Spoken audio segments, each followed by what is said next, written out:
Hello everyone, Marco Montemagno here, Digital Domination Summit 2013, and with me today a friend called Papadimitriou. Hi Paul, how are you going? How are you, man? Come stai, bene? Bene. And we are in this coffee, just to have a very short conversation about several topics. Paul is founder of Digital Intelligence. Correct. And consultant for companies. Yes. Small, medium, big, large. Yes, yeah, well, yeah. Extra large companies. Yeah. So Paul, one topic that we're talking about in this Digital Domination Summit is related with how social media is changing everything. And there are people telling, oh, now social media is everything. Or people saying, no, social media is just a wave, you know. What's your take on it? It's neither and it's both at the same time. I think that social media has matured in the last 4 to 5 years. Now we're reaching a point where it is something more accepted. Even the companies are still afraid of it. But for me, social media is just a sign of what's happening. We're moving from a formal to an informal economy. We're moving from a transactional to an engagement economy. It's just part of it. So basically what it has done, it has surfaced the fact that people talk to each other. Okay. Basically companies are like humans. It's always what I say. So until now what people were doing was they were looking themselves in the mirror. Hence the vanity metrics. You know, you look at yourself and say, oh, how many people like me? How many fans do I have, right? Which is great. But when you move beyond that, the good thing when you look, there's a very bad thing about looking at yourself in the mirror. I hope you don't do that too often. Yeah, I'm doing it a lot. But companies do that a lot. Yeah. The difference between companies and humans who are hardwired. We have DNA, we have instincts, we have all these that are part of our DNA, part of our long history as humans. Companies do not have that. They have a DNA. If you remember old companies, how they were organized, you remember these pneumatic tubes? You know, you would put a message in a tube and it would go to someone else, right? So the company was organized like that. We knew that from point A to point B, the company was engineered for the communication to go in a way, right? Right now with email, especially in science company, you know, everybody is kind of telling that email is failing. There's so many emails, communications are going all the way. So basically, companies do not have a real understanding of who they are. So what I'm doing is trying to actually tell them who they are, looking in the mirror again. So introspection. You look, what are you as a company? Because if you are a company that knows who you are, the company actually, the image you will have outside for your customers, the consumers, will actually have an impact. Also because, I mean, that kind of metric about how many followers I have, how many fans I have on Facebook, you can easily cheat. I mean, you can buy followers, Yeah, so it makes no sense. I mean, how many friends do you have, Marco, as a human? Do you count no that? one. Well, I am one, actually. But that's the thing. I mean, it's important to a certain extent because we're social animals, and I think companies are also social animals because they made it humans. Everybody kept telling in the past 4 or 5 years how, you know, social media was humanizing companies. Right. It's true to a certain extent, but just because companies are made out of people. And but again, the difference between companies and people is that we have instincts. So we are hardwired for survival. You know, if you are in a very dangerous position, you will act instinctively to survive. You will protect you, you'll protect your family, your kids, maybe your friends, and the companies do not have these type of instincts. Hence the Kodak thing. Hence suddenly sometimes disappear because they haven't had this right instinct to actually sustain their business model and change, and thus disappears. But then, as humans, we're all afraid of change to the various levels. You know, some people more than others. Companies as well are afraid of change. So basically what I'm trying to say is, how do you implement these instincts into companies? I'm not saying that companies will ever be like humans, but you can teach them some of the things. And one of the things I talked about email and communication is that you can wire a company, you can understand. For instance, if you use tools like Yammer, Socialcast, all these tools are internal communications, these internal social networks. They have many problems within them, but one thing that's quite amazing is that if it's used properly, you can actually map out the company. Okay. I can see someone in the company can see that, oh, Marco and I are actually talking to each other. It's never written anywhere in the org chart, but we are actually talking to each other. We're actually exchanging information. So if companies can actually let go of control and say, okay, what is happening actually in the company? Who's speaking to whom in the company? How the processes are actually being put in place naturally, not because we decide to, but how. There was a very good example is when you have a problem with the computer in a company, you have a number to call. It's called the help desk, right? And you're supposed to call that guy. But usually, you always know someone. You know, you don't go to help desk. You're like, oh, but I I know Francis, and Francis is good, and he will fix my problem. This is exactly what we do as humans. When you have a problem with the computer, you call a friend.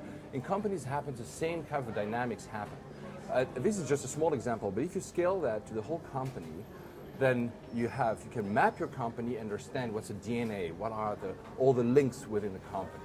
I was thinking, Paul, that we're doing product placement in this we are. unpaid product placement, so I would like, but I think a lot of companies, they think in this way, like, there is a conversation happening here, and I put my product inside, and I try to interrupt your conversation, and so it's not probably the right way to go.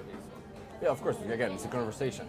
I could stop the conversation now and talk about something completely irrelevant. Yeah. You're like, why the hell are you talking about that, Paul? I mean, it's exactly, so basically, as humans, we're being brought up to actually learn. We have these social surroundings, whether it's through our education with our parents or our upbringing, and et cetera, we learn how to deal with these kind of situations.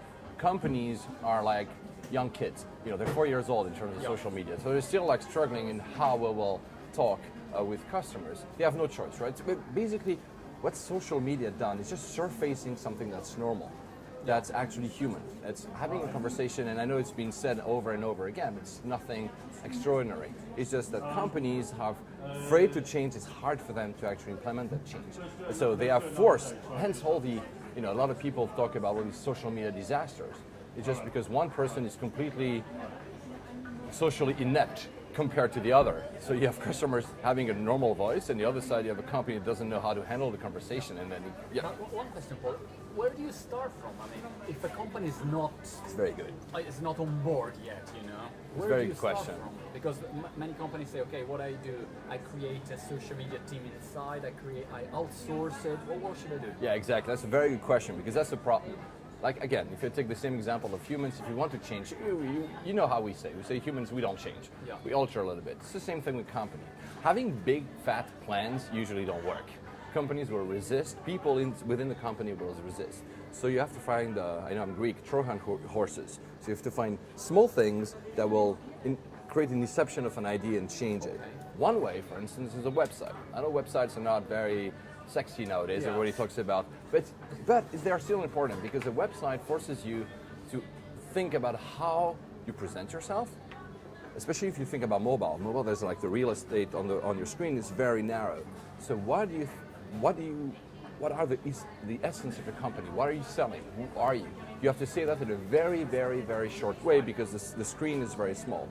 So if that example of a website actually, that forces you to rethink who you are as a company.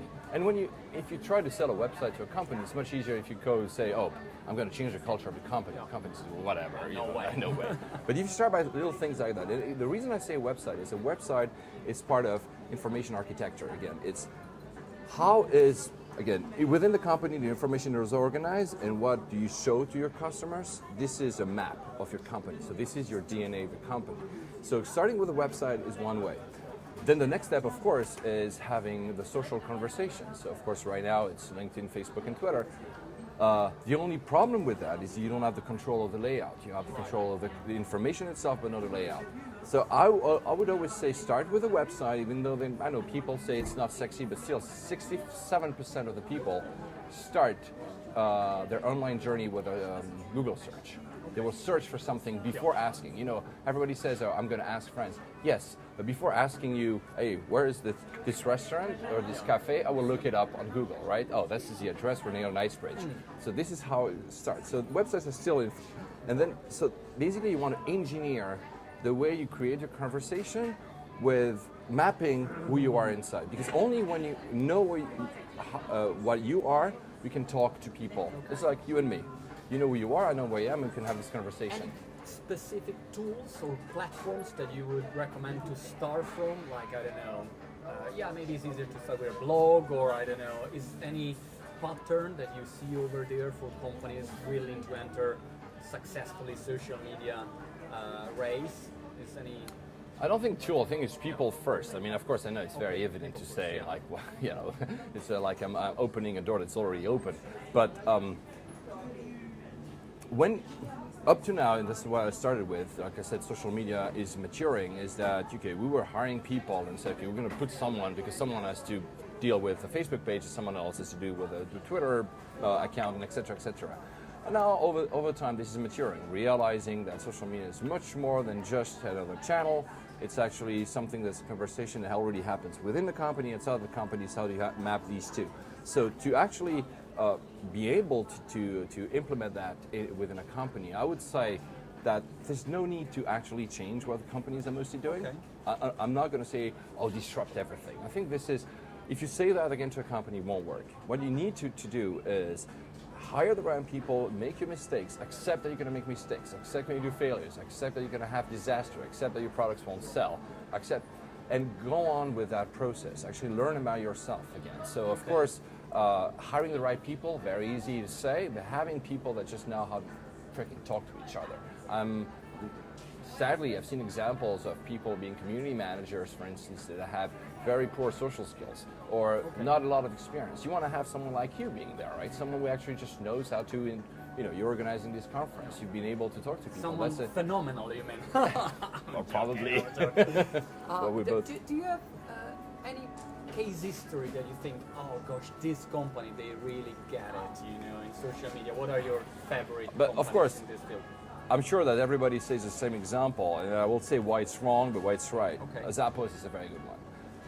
Zappos is very good because they have the customer care, the customer support, the care for the customer is completely within the DNA of the company. And that's why it works so well, because people, all the employees actually talk some way or another to customers, even if you're like an engineer. You don't have to be a customer support representative. There's even, I remember I saw the CEO doing a talk once and said, they have this phone, which is the customer support line, and they change desk every day. So they force people, that's a very good way. They force people, I'm HR, whatever, and I've never talked to customers. Suddenly the phone rings and I have to answer okay, I cannot order my shoes or my shoes are delayed.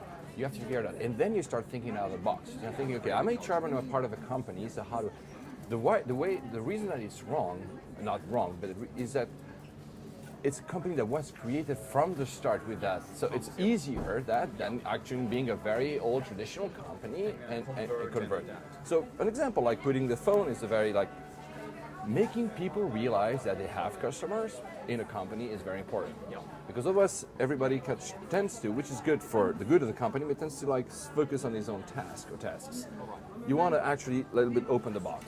One question I'm asking to all the Digital Domination Summit speaker is their favorite tools, three favorite apps or websites or platforms that they basically use for their business to improve their efficiency, productivity. Do you have a whole Papadimitriou special mix of chart, tools?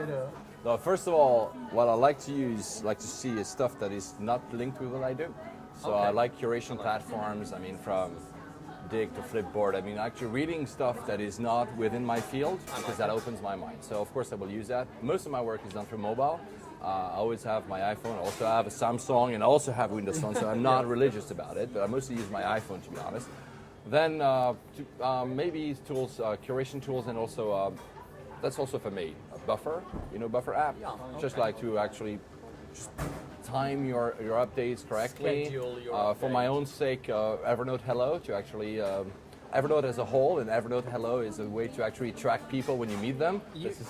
85% of the speakers at Digital Domination Summit talk about Evernote when there is discussion, and they are not sponsored, So I will call works, Evernote and say, you can put everything there, It just works. It just organizes your life. Then you can use it the way you want. It organizes your life. So Evernote, and of course that I'm not using, to be very honest, I'm not using either the Hootsuite and all the the social media tools that are, because I'm first of all, I'm a broadcaster. I don't have much time to actually look at the answers. I know I'm very bad. I'm going to say that you should follow my example, but I believe that it's more interesting to become, even companies, you want to tell a story. That's the other thing with humans. We like stories. We like concepts, but we like it to be said in the story. That's why we like fairy tales, right? Yeah. And I think that if you want to be someone that actually is known, whether it's a person for your personal brand or whether it's a company, you want to put out a story. to put in a story. So if you yourself tell your own story, that's also said with the startups I work. When they pitch a story, tell your own story. You'll always be very good.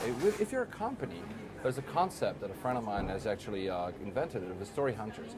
You'll find people that have great stories about the company within the company. Just maybe they're not related to marketing department. Have someone who goes and have stories to tell about your company. People love that. Yeah. So it's for me, it's more the content. Story hunter. It's more important. The content is more important than the tools you use. The tools is practical to time your my updates and they stuff. can change. But that will change. Super last question. What's coming next? What do you think? If you open your crystal ball in the next 2 years in this social media crazy world where we live inside, what's happened for companies? What will happen for business? I mean, the tools will change. First of all, first and for all, I'm pretty sure. The way we access information, well, of course, I'm sure a lot of speakers have said about Google Glass, for instance. I'm not sure what will be Google Glass or not, but the information itself, and we've seen it. It's liberated. It was first sitting in database on paper and databases, internal servers, and then it's just on websites and social media and on glasses. So information will go everywhere. It will be around us. It's already around us. We can look around. There's the name of a shop and other shops. So all these kind of information will blend. So basically, this is why I know I insist. I'm being boring when I say that. You have to really, really, really engineer your own information architecture within the company, because that's the only way people will understand you outside of the company.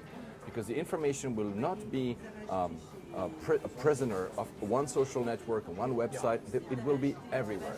And the way that people will find it, whether it's through friends, whether it's through search, you will never know, actually like serendipity.